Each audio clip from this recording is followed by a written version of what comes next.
65 days a year. WOCA News. Variety. Information. Now. Keep your arms and legs on the inside at all times. If you want to avoid getting ripped off and put more money in your pocket, then join me, Clark Howard, every weeknight at 6, right here on WOCA, The Source. We are The Source, WOCA. Yes, we are. 5 minutes after 8 o'clock. Beautiful looking Wednesday. Galen Unold is on the phone from LifeSouth Community Blood Center. And good morning, Galen. How you doing? Hey, good morning, Larry, Robin. How are y'all? Pretty good.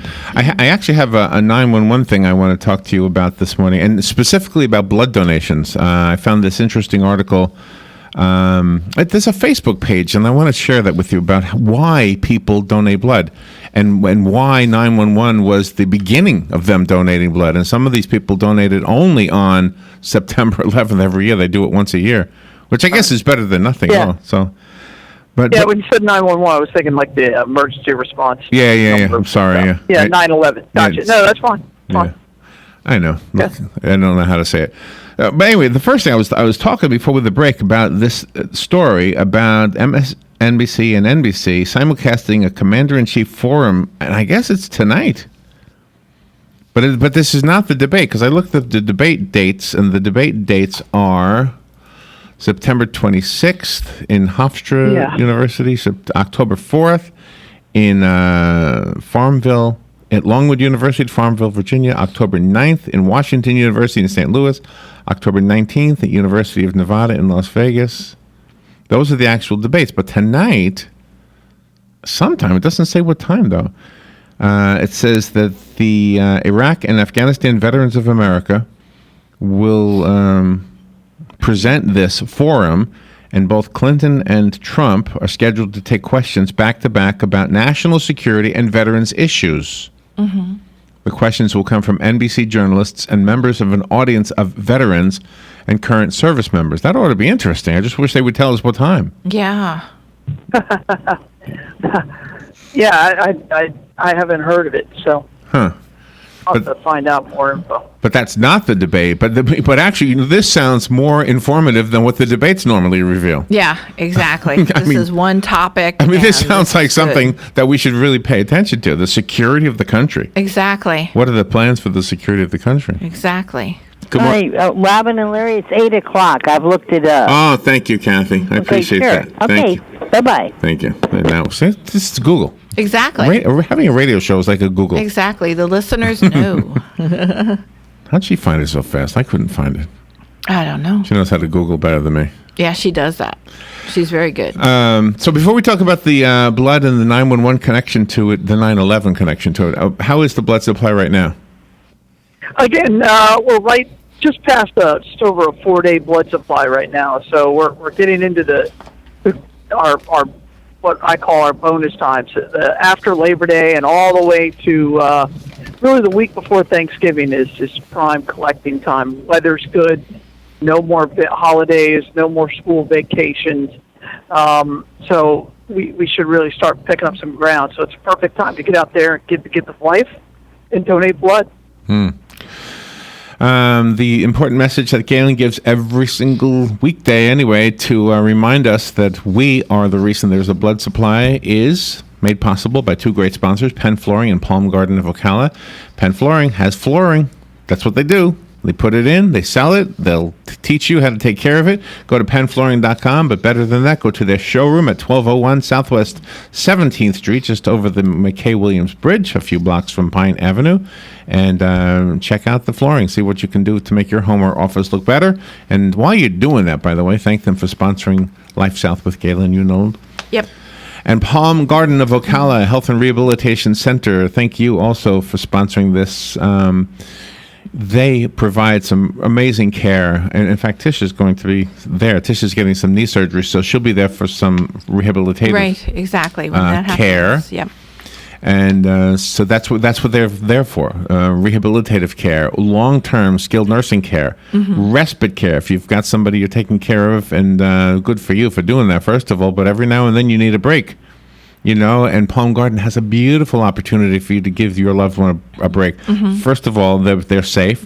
They're comfortable. They'll eat well, and they'll be in a social environment. Right, There's exactly. activities going on, and so go to Palm Garden and see for yourself. They offer tours anytime you want one.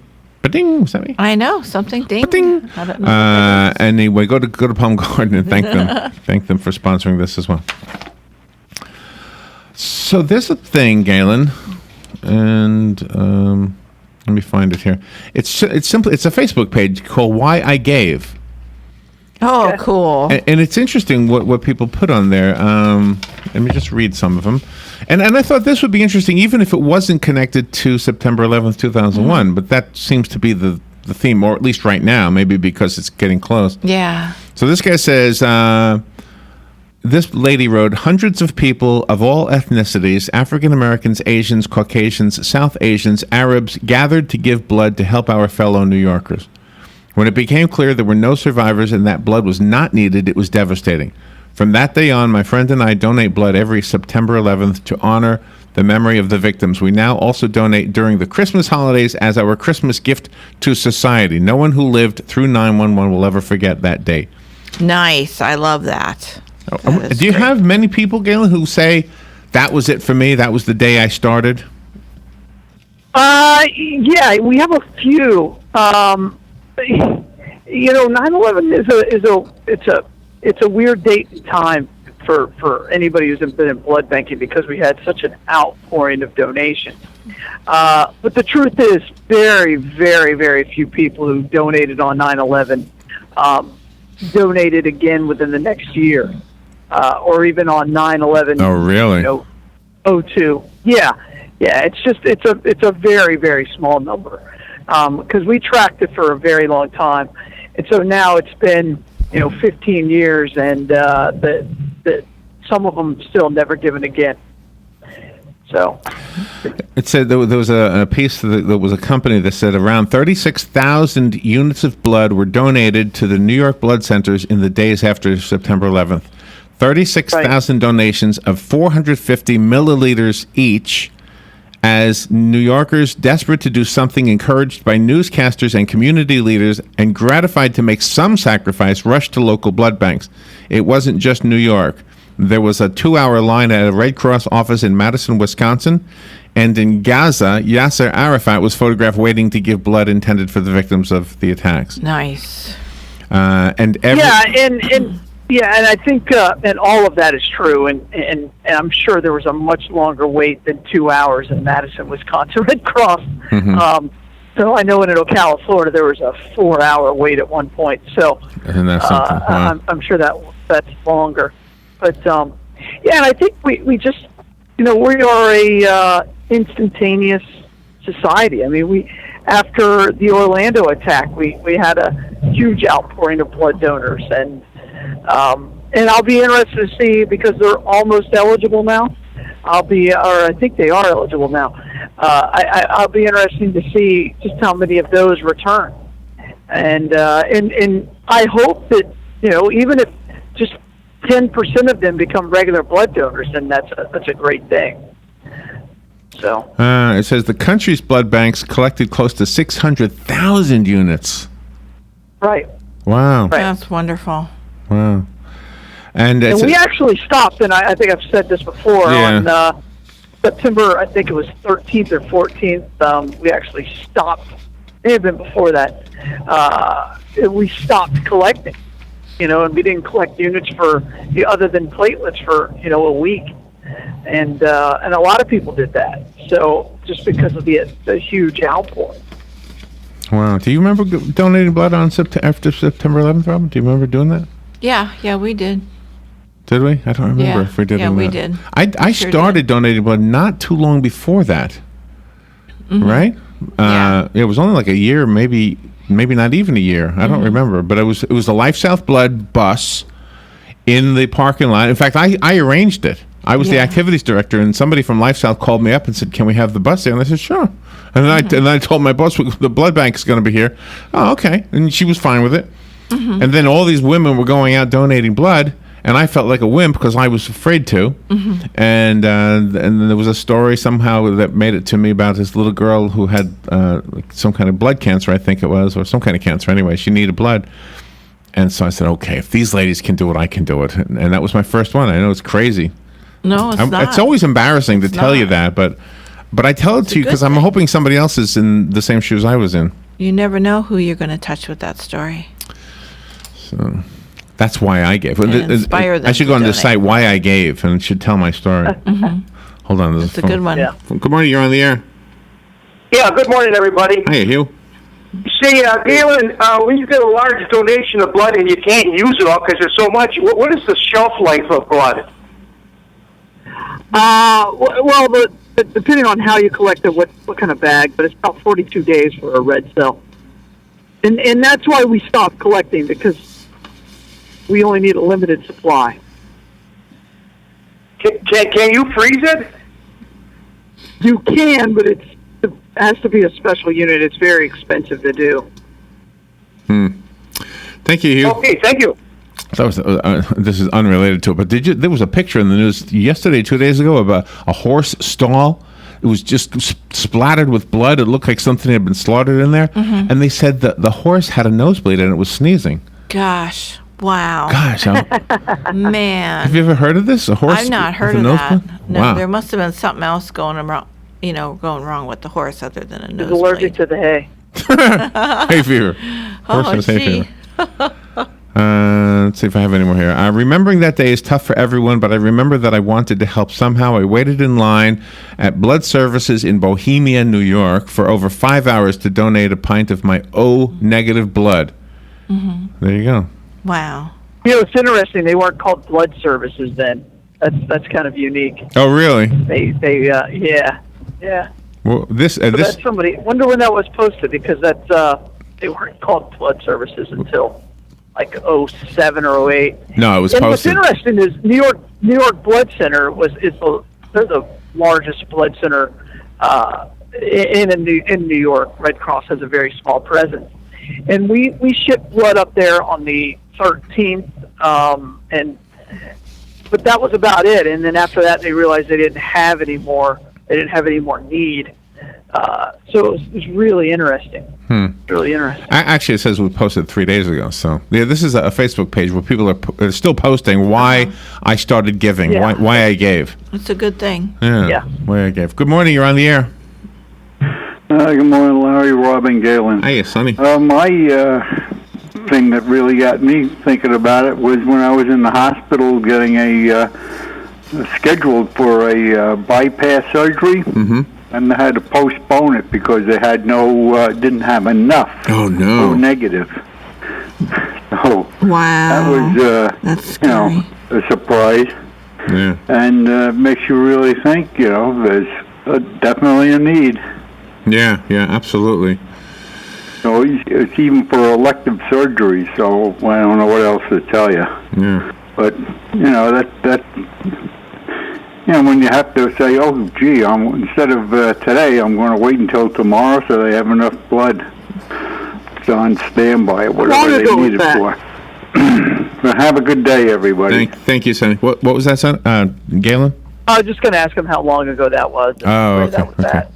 Well, I seem to remember hearing after September 11th that somebody was donating blood, and other people would say, "Oh, I've been donating for 30 years." And I would say, "You've been donating for 30? I never knew you were a blood donor." And I like the fact that at least in social media, you don't have to necessarily wear a badge, but I think people like to do things like that, like they're doing something they don't want to consider themselves a hero. They just do it because it's the right thing, and you might be working with somebody who's a blood donor all the time and you don't know it. Yeah. And I think it's okay to not to brag necessarily, but just to let them know, because then you realize, oh my gosh, I'm the only one in the office that doesn't donate. Yeah, for sure. I don't know. There's a little bit of a bandwagon effect. Well, absolutely. I mean, and I've said this. I mean, blood donation is the most philanthropic act on the planet. That's just kind of the way it is, and you're absolutely right. There's that fine line. A lot of people don't want to be considered a hero or believe that they do anything, above and beyond. What I have found in a lot of the research we've done is that if your parents donate, you have to tell your children that you're a donor, or they won't even know that you've ever donated blood. Yeah, right. That was an amazing thing, and that's why we love it when parents bring their kids into the blood center, because it really breaks down that barrier and that fear and all of those things. And so, if you're a donor, make sure you tell your kids that you're a blood donor, because that will be the most encouraging thing that you can do. That's a really good point. And if you're a child, tell your parents you're a blood donor, and that way maybe you'll encourage them to donate blood. I tell people that in high schools all the time. According to the article I'm looking at, I'm just scanning through it, the largest spike of blood donors before September 11th was after the Oklahoma City attack. Where's that? Correct. What was it called? Yeah. That building? Gosh, the Murrow Murrow building? Murrow building. Yeah, Murrow building. You know, what's interesting, and I you go back and you realize, everything happens and you're put into place for a reason. So before, in June of 2001, I went to a conference, and the whole thing was how to handle an emergency, how to handle a response, and it was given by the leaders of the Oklahoma Blood Institute. Oh, wow. It was the blood center for the whole state of Oklahoma. And I remember that. I'm sitting there going, gosh, I just hope, can't imagine something like this happening ever again. And there I was. It was like 3 months later. I'm like, uh-oh. And, I didn't even really have time to put any of those policies or things in place. It was kind of sporadic, but we learned so much from both of those incidents within the blood community that something like Katrina happened later. There was a huge outpouring of donations for Katrina, and then of course, there's been some other small things, the Orlando incident, and so we were much more prepared to handle it because we had that kind of experience. So I just wish our blood centers were that crowded every day.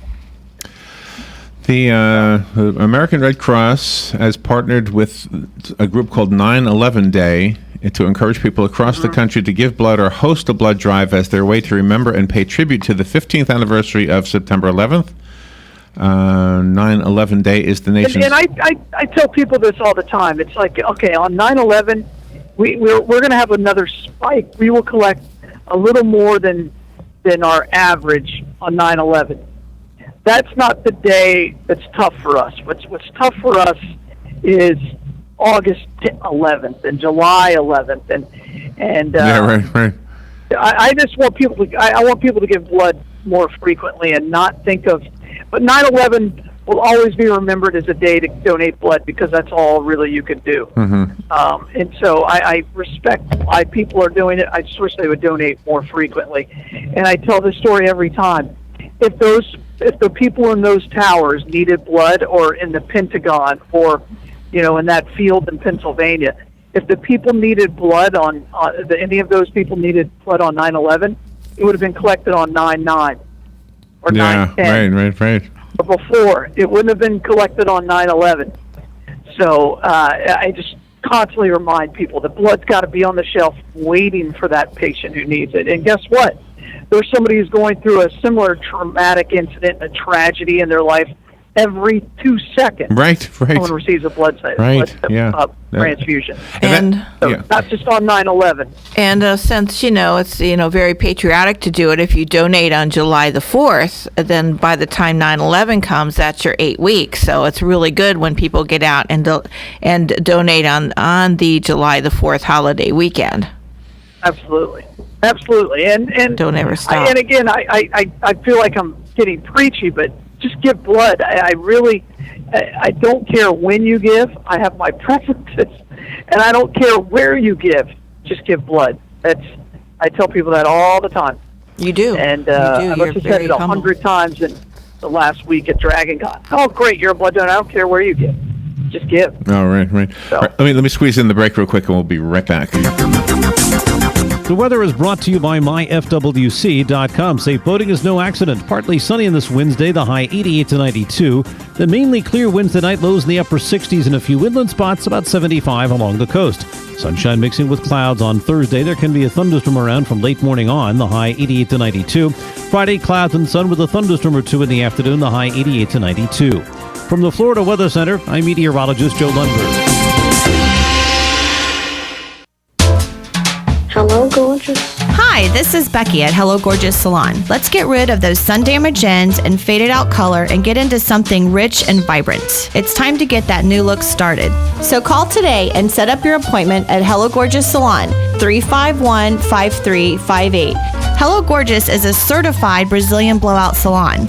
We can tame those locks, leaving your hair healthy and shiny with a Brazilian smoothing treatment. And whether you're going on a job interview or out on a date, your hands do a lot of talking. Manicures are a must. Hello Gorgeous is a full-service salon, so let us help you make a great first impression. Call us today to set your appointment at Hello Gorgeous.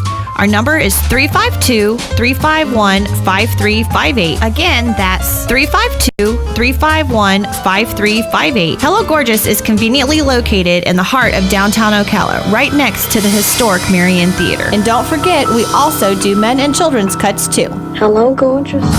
Palm Garden of Ocala leads in the area of orthopedic care with proven outcomes. Planning to have a new hip or knee joint due to arthritis or as the result of a fall? Palm Garden may be the answer. Guests appreciate the services of highly trained therapists and state-of-the-art equipment. And if you pre-register, you can secure a private room at no extra charge by mentioning this ad. Palm Garden makes no bones about it. They provide the best in orthopedic care. Call 854-6262. That's 854-6262. Cookies, cookies, cookies, cookies. We go cookie eating cookies. When you want something special and fun for any occasion, get cookies. King Cookie in the Paddock Mall in Ocala will make a delicious, fun-filled delight just for you. So next time you're in the mall, stop by King Cookie or call 352-237-2557. KingCookieOcala.com. Customized cookies, cakes, and more. King Cookie. Eating cookies. We're so happy eating cookies. All right, 26 minutes after 8 o'clock. Thank you for tuning in. We've been talking to Galen Unold for, more than 10 years, but not 15 years. We were not doing this 15 years ago. So when September 11th happened, not only was I not talking to Galen, I wasn't even on the radio 15 years ago. I had a 3-year hiatus from my radio world. Mm-hmm. You did. And it was a great 3 years, too, because I worked at an assisted living facility. And there I got really to see firsthand, how frequently people need blood, because almost every day, in fact, I would venture to say every day, an ambulance came and brought somebody to the hospital. Yeah. It's an amazing world, the folks who work in those places.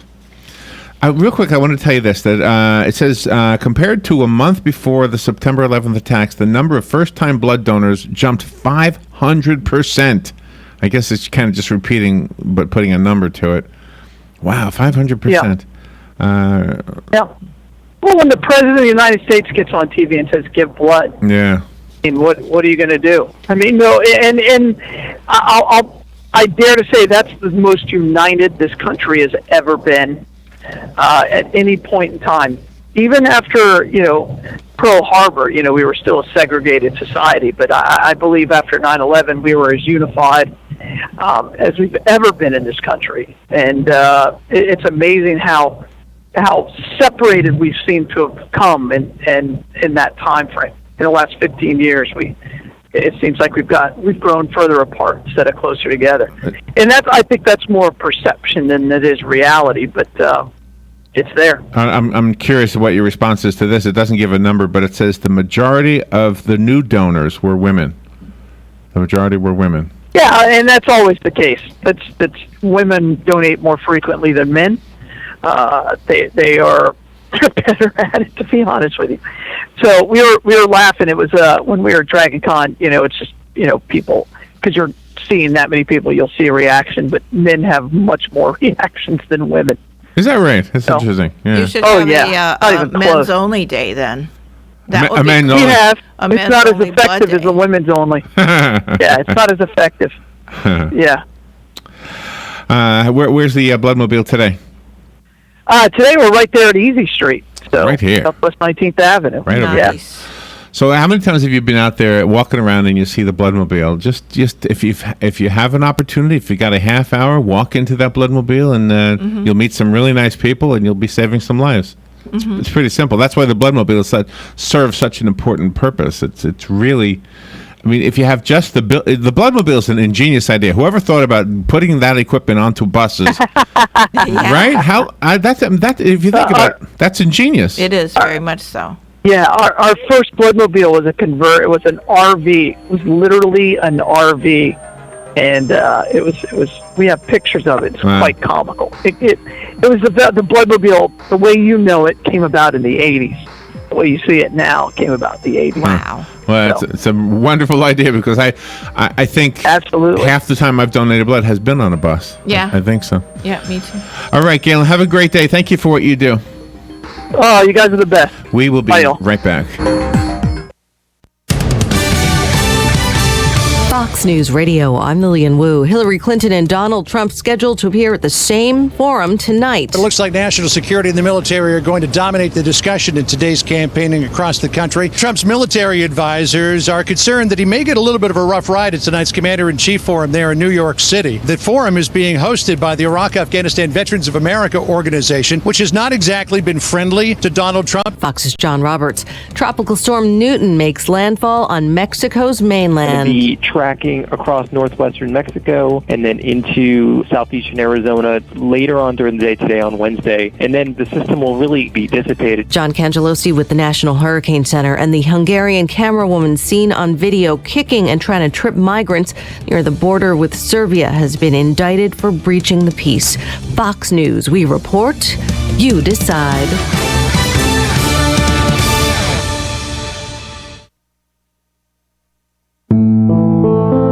In the small town of Elmira, New York, a boy was born into an all-American family.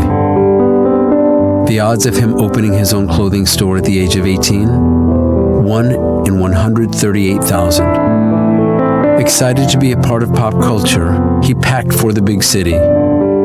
The odds of finding someone to invest in his vision? 1 in 4.5 million. The odds of him achieving his dream in the fashion industry? 1 in 23 million. The odds of having a child diagnosed with autism? 1 in 68. I am Tommy Hilfiger, and my family is affected by autism. I encourage you to learn more at autismspeaks.org/signs. Early diagnosis can make a lifetime of difference.